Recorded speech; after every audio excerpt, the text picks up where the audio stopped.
Concept of images that contain liminal spaces or any of the cores, such as dreamcore and weirdcore, have been prevalent on the internet for a while now, and recently I've enjoyed consuming them from time to time. The nearly unexplainable feeling that they give is a sort of high I like to chase, this mysterious emotion that is invoked within me that I have to consider at length to fully understand, yet I feel with intensity in just a moment all the same.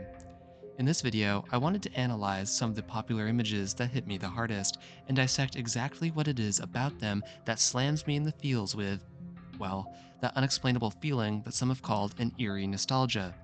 While I know that there are many categories and subcategories for these types of images, I'm not going to be strictly labeling them with anything, as they all fit under the umbrella of giving off the aforementioned emotions. Although, if I was forced to pick an aesthetic, I'd say most of what we're going to look at today feels like dreamcore. With that being said, let's get into it.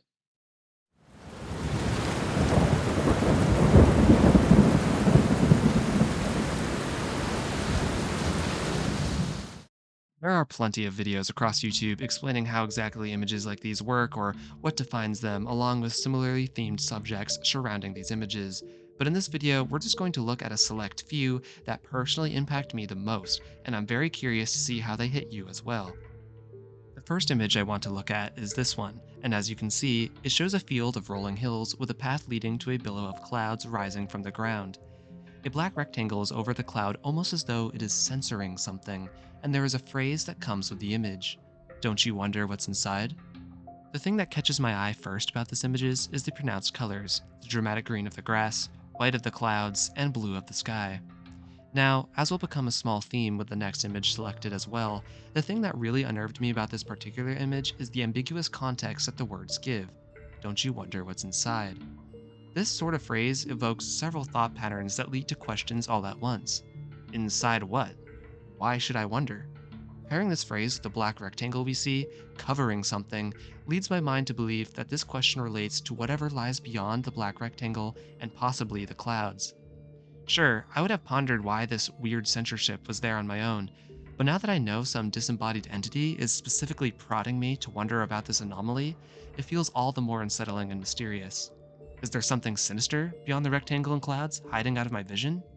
Is it something that my mind can't even process, hence why I can't see it? Is it supposed to be a memory that I just can't quite fully grasp? After all, this image does contain that unexplainable nostalgia.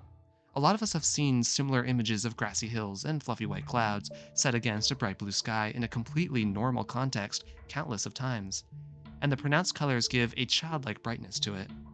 There's a bit of a juxtaposition going on here. This image looks friendly and inviting for the most part, like a very pleasant atmosphere. The only real abnormality being the specifics of the cloud structure and, of course, the black rectangle. But the text seemingly alludes to a grander existence, one that I think inherently has to be considered if it could be dangerous or not.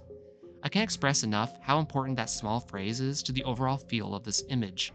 Now I can't get its suggestion out of my mind whenever I so much as think about this image. Of course, I wonder what's inside, and the way the question just looms there in quiet persistence almost feels taunting. Like whatever the phrase is meant to be embodied, whatever is communicating with me through it, knows exactly what's inside. But it's just not telling me. It's up to me to find out, but I just can't. It's impossible. As much as this image feels familiar, it is not a true memory. I'll never truly know what lies beyond, what is just so barely and tantalizingly out of reach. The mystery of what's inside, instilled within me by this text belonging to an unseen entity, strikes a sinking feeling within me whenever I look at this image, a taunting reminder that some mysteries are never meant to be solved, and never will be. It's both frustrating and bewildering. One thing I mentioned earlier was the colors that display a childlike vibe to the image.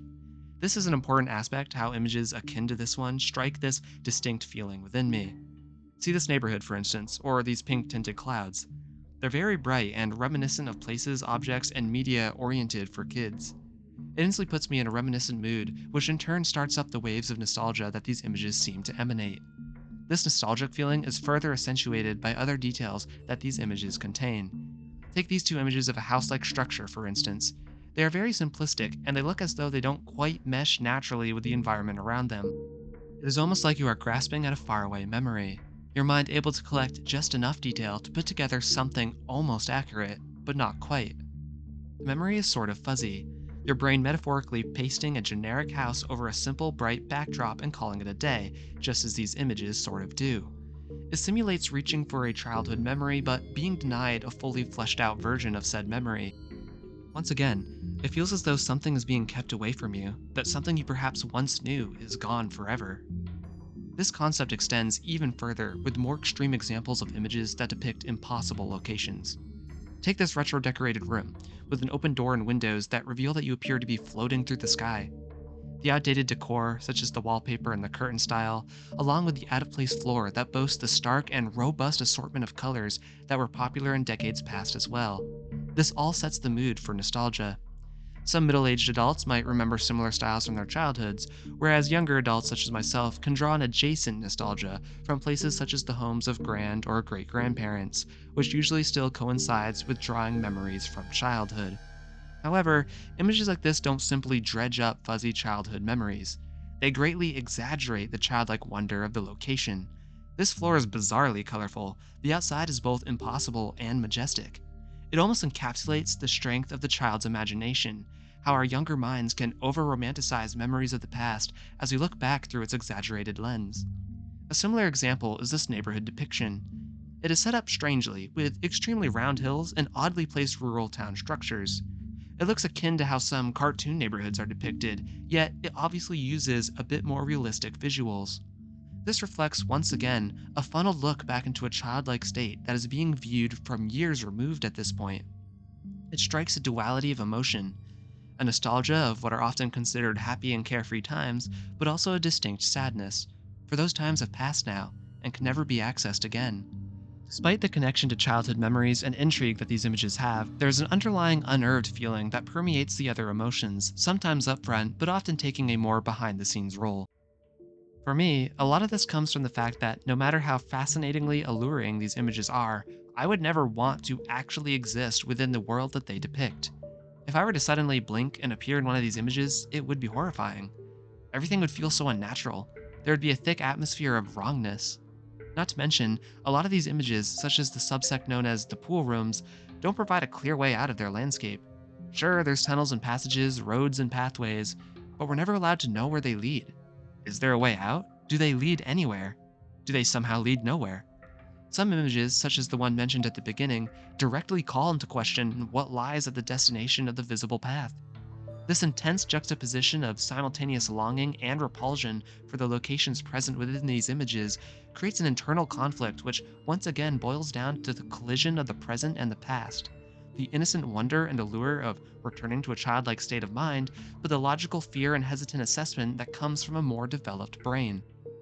Now that I've mentioned the first image again, we've come full circle back to what I find to be a small but enormous factor in further accentuating these emotions within me. That being a small enigmatic phrase consisting of disembodied text that provides just barely a snippet of context to the image, directing the mind to a certain train of thought whilst remaining seductively ambiguous. For instance, the last image we'll analyze in this video, this pink tinted passage filled with shallow water and constructed of smooth white tile. The color scheme sends me right back to that childhood nostalgia previously discussed. The impossible familiarity of the location is present along with the underlying fear of what lies beyond it. But what hits hardest is the written phrase, "We'll meet again some sunny day." It serves as a confident promise from some entity that cannot be seen or fully known. Who or what will meet us again? This strangely nostalgic location that I clearly have never actually been to before? The use of the word sunny implies it will be under happy circumstances, making the promise feel reassuring instead of threatening, that this prophesied reunion will be joyous and not ominous. Given the context we've built up from the collection of images today, the constant return to themes of fuzzy memories, of childlike wonder, and nostalgia that's just out of reach, a fantastical and fearful amalgamation of visuals and concepts, it almost feels as though childhood itself is saying it will meet me again someday, or, at the very least, that magical bliss that accompanies the formative years will. This should be a comforting thought, a source of happiness, and yet, these images continue to leave a lingering feeling of hollowness. At the end of the day, when the journey of discovery is done, the places they depict aren't real. The time and state of mind they reflect is lost. Viewing them merely transports me back to an uncomfortable limbo, a dreamlike state of fading memories and deeply rooted intertwining life experiences. It's a confusing swirl of emotions combined with collections of memories that subtly believe they've seen these places before, an innate hopefulness of a return overshadowed by the inherent knowledge of the impossibility of that wish. When all is said and done, it very much feels like I've traveled these places within the grand mystery of sleep that is known as dreams, and that the fleeting memory of those dreams will persist as my only lasting connection to them, and thus by extension, the wonders of a childhood past. Obviously, I spoke about these images from an anecdotal approach, but it seems that many people who converse about them over the internet feel at least similar emotions upon consuming them. Liminal spaces, dreamcore, it's such a fascinating phenomenon, really, and I'd love to hear your personal thoughts and experiences with these images in the comments below. But as always, I'll see you next time, and until then, it's been Playmaster.